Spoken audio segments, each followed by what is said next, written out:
북한이 개성 남북 공동연락사무소 철수를 결정했음에도 일부 인원이 근무 중인 것으로 확인됐습니다. 북한 측 인사들은 평소대로 교대 근무차 내려왔다고 밝혔습니다. 평소대로 연락 대표도 접촉한 것으로 드러났습니다. 돌연 철수 결정 이후에도 소통을 이어가는 북한의 행동 어떻게 봐야 할까요? 신범철 아산정책연구소 안보통일센터장 연결해서 남북미 상황 전반을 점검해 보겠습니다. 센터장님 안녕하십니까? 예, 안녕하십니까? 네, 자, 북한 철수 결정에도 불구하고 일부 인원이 근무 중인 것으로 확인이 됐습니다. 자, 그렇다면 현재까지 확인된 이 상황을 보면 본연의 기능이 무리 없이 수행 중이다 이렇게 볼 수 있을까요? 예, 부분 재가동되고 있다 이렇게 평가할 수 있겠습니다. 네. 전체 인원은 평시에는 한 10여 명 됐다고 하는데 4, 5명 정도가 이제 복귀를 한 거죠. 그렇기 때문에 완전 재가동이다 이렇게 이야기하긴 어렵겠지만 그럼에도 불구하고 북측이 지난 금요일 날 밝힌 것과는 달리 연락사무소에서 완전 철수한 것이 아니고 인원을 다시 파견해서 업무를 하고 있으니까 부분 재가동이다 이렇게 평가하는 것이 맞는 것 같습니다. 예, 앞서 북한이 전격적인 철수와 복귀의 이유를 명확히 설명을 하지 않았는데 일부 복귀한 배경과 의도는 뭐라고 보십니까? 크게 한 두세 가지를 언급할 수 있을 것 같아요. 일단 북한 측이 철수를 하는 과정에서 무언가 한국 정부에게 불만을 전달하고 싶었던 거죠.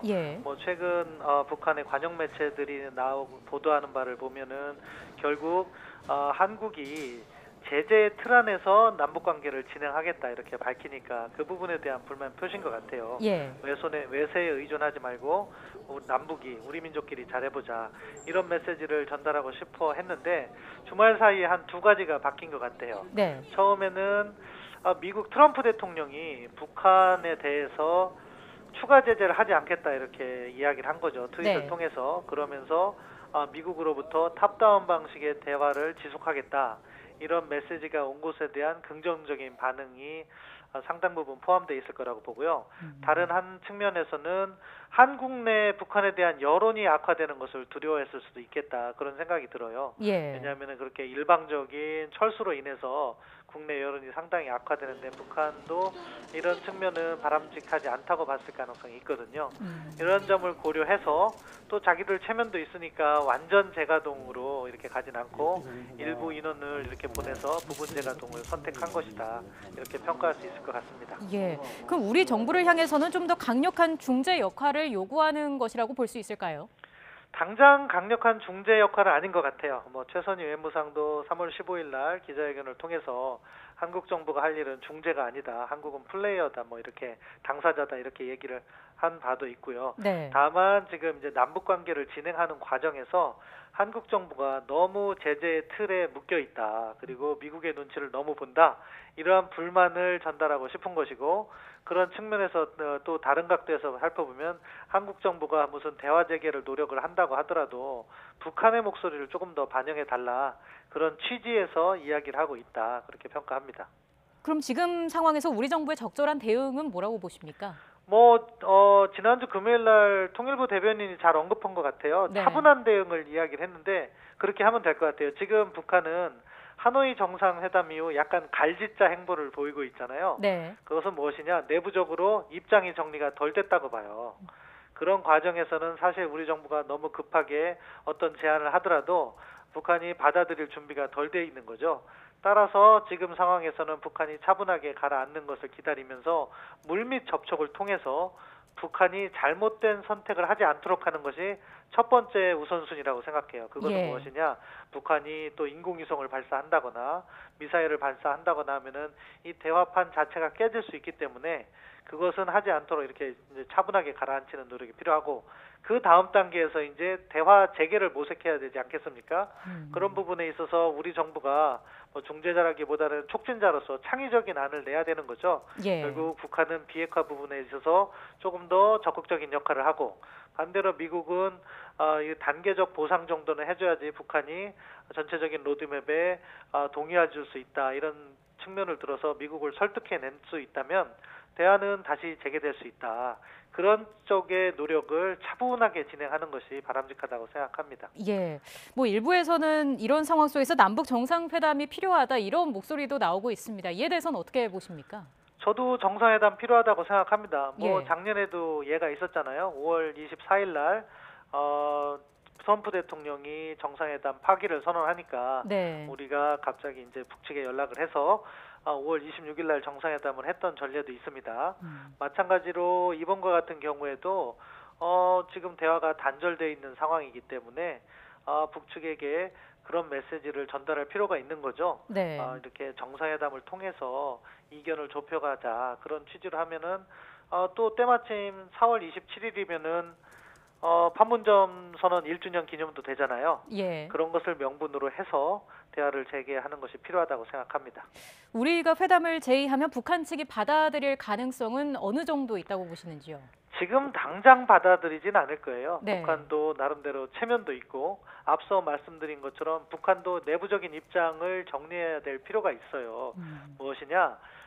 하노이 정상회담에서 주장했던 것처럼 뭐 영변과 제재 완화를 계속해서 유지해 나간다. 입장 변화가 없다.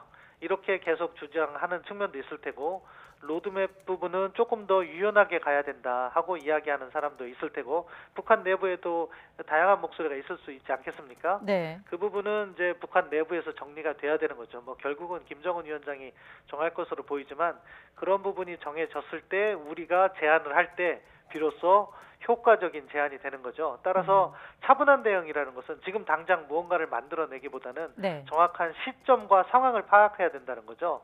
따라서 제일 시급한 것은 물밑 접촉을 통해서 북한 내부 상황을 좀 파악하고 어느 시점에 정상회담을 제안하는 것이 가장 효과적일 것인가.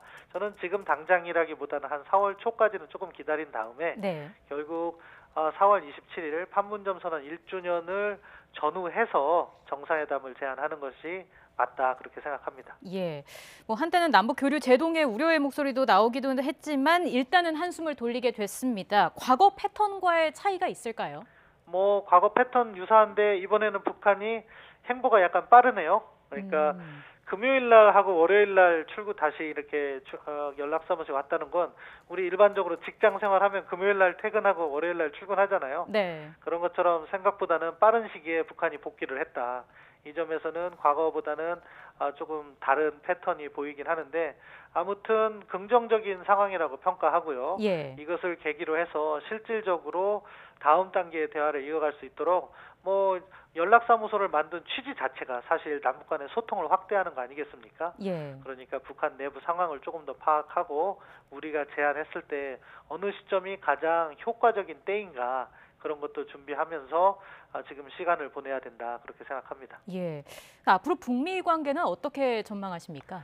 북미 관계는 당장 이렇게 재개되기는 쉽지 않을 것 같아요. 네. 왜냐하면은 지금 뭐 북한도 그렇고 미국도 그렇고 대화의 모멘텀 자체는 이어가겠다는 의지를 밝히고 있지만 입장차가 워낙 크잖아요. 네. 그러니까 이 입장차를 좁히는 데는 조금 시간이 필요한 것 같아요. 북한도 뭐 180도로 바꾸긴 어려운 거고 트럼프 대통령도 바꾸긴 어려운 상황이기 때문에 약간의 시간을 보내는 과정에서 접점을 찾아야 되는 거죠. 그것이 북한이 로드맵을 일부 수용한다든가 또는 미국이 단계적 이행 부분을 수용한다든가 또는 지난번에 북한이 영변에 대해서 실질적인 제재를 모두 완화해달라고 이야기했는데 네. 영변에 대해서 개성공단이나 금강산 관광만을 요구한다든가 이렇게 창의적인 대안은 고민에 따라서 얼마든지 만들어질 수 있거든요. 예. 그러한 것을 준비해야죠. 그러한 것들이 되면 북미 대화는 다시 접점을 찾을 수 있다. 다만 지금 당장에는 양측이 입장을 정리하는데 조금 시간은 필요하다. 그래서 조심스럽게 저는 한 6월 이후 하반기에 대화가 재개되지 않을까 그렇게 예측합니다. 예. 자, 지금 북한은 김정은 위원장이 러시아 방문을 준비하는 게 아니냐 이런 관측이 나오고 있습니다. 성사될까요? 어떻게 보십니까? 저는 가능성이 높다고 생각합니다. 네. 김창선 부장이 모스크바에 가 있다는 것은 일단 그 성사 여부를 넘어서 이제 의전적 차원의 논의가 이루어질 정도라고 보거든요. 그러니까 가능성은 거의 뭐 확실시된다 이렇게 보고요. 네. 다만 이제 시기의 문제인데 비행기로 이동한다면은 뭐 이번 주나 다음 주까지 이동을 할 수 있을 거예요. 정상회담을 위해서. 근데 기차 이동을 한다면 4월 11일부터 15일까지 김정은 위원장은 평양에 있어야 될 가능성이 매우 높은 거죠. 네. 최고인민회의가 또 새로운 기스가 이렇게 열리는 거고 동시에 할아버지인 김일성 주석의 뭐 생일이 있으니까 그 기간 동안에는 평양에 있을 것이다. 그걸 보면 기차로 모스크바를 방문하는 건 지금 당장은 어렵다. 결국 그렇다면은 4월 하순에 방문할 가능성이 높다는 거죠. 그럼 김정은 위원장의 방로를 통해서 북측이 얻어낼 외교적 이익은 뭐가 있을까요? 결국 북한도 자신들의 협상력을 키우는 거라고 봐야죠. 네. 김정은 위원장이 그리고 또 최선희 부상이 이야기했던 새로운 길이라는 거, 그 새로운 길을 갈 수 있다는 걸 보여주는 거죠. 결국 그 새로운 길이라는 것은 미국이 압박만을 했을 때 북한은 자력갱생과 중국과 러시아의 관계를 통해서 독자 생존하겠다. 그 길이 새로운 길일 수밖에 없는 것인데 예. 북러 정상회담이라는 것은 미국에 대해서는 우리가 그러한 새로운 길을 갈 수 있다는 걸 보여주면서 자신들의 입장을 바꾸지 않겠다는 메시지를 주는 거죠. 그럼 네. 그만큼 이제 협상에서는 자신들의 레버리지가 지렛대가 그만큼 커진다고 볼 건데 아무튼 그런 과정을 지금 진행하고 있는 것이고 그런 과정 속에서 양측의 입장이 정리가 될 것이고 아마 하반기에는 대화가 재개되지 않을까 생각합니다. 예. 자, 이런 상황 속에서 중국의 역할도 중요해 보입니다. 북중 정상 간의 상호 답방도 이루어질까요? 올해 시진핑 주석이 북한을 가는 가능성은 매우 높다고 봐요. 그런데 시기적으로는 한 상반기라면 5월이나 6월 정도 예상이 되는데 지금 중국 카드를 이제 고민할 때 중국은 북한도 중요한데 미국과의 어떻게 보면 무역 전쟁, 그 통상 협상을 해야 되잖아요. 네. 그 과정에서 시진핑 주석의 답방이 부정적인 영향을 미칠 가능성이 있기 때문에 조심스럽게 접근을 하는 것 같아요. 그렇기 때문에 지금 당장 중국 요인이 상당히 크진 않다.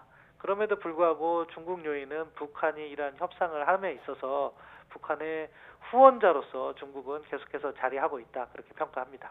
네. 자, 마지막으로요. 남북미 관계에 있어서 지금 상황에서 가장 중요한 건 뭐라고 보십니까? 앞서 말씀드린 것처럼 차분한 대응이 가장 중요하다고 생각합니다. 네. 그래서 이 대화를 다시 연계시키는 노력을 해야 되는 것이고 또 그 과정에 우리 스스로를 돌아볼 필요도 있는 것 같아요. 지난 1년 3개월 동안 우리가 비핵화 협상을 했지만 사실은 비핵화 개념이라든가 비핵화 로드맵이라든가 이런 부분을 갖다가 확실히 정리하지 않고 간 부분도 있어요. 예. 그러니까 그런 것들을 또 다시 한번 우리가 돌아보고 잘못된 점은 고치고 그러면서 비핵 평화의 길로 실질적으로 대화를 이끄는 그러한 방향으로서의 정책이 정리되고 추진되어야 된다고 생각합니다. 네, 알겠습니다. 오늘 말씀 여기까지 듣겠습니다. 신범철 아산정책연구소 안보통일센터장이었습니다. 고맙습니다. 예, 감사합니다.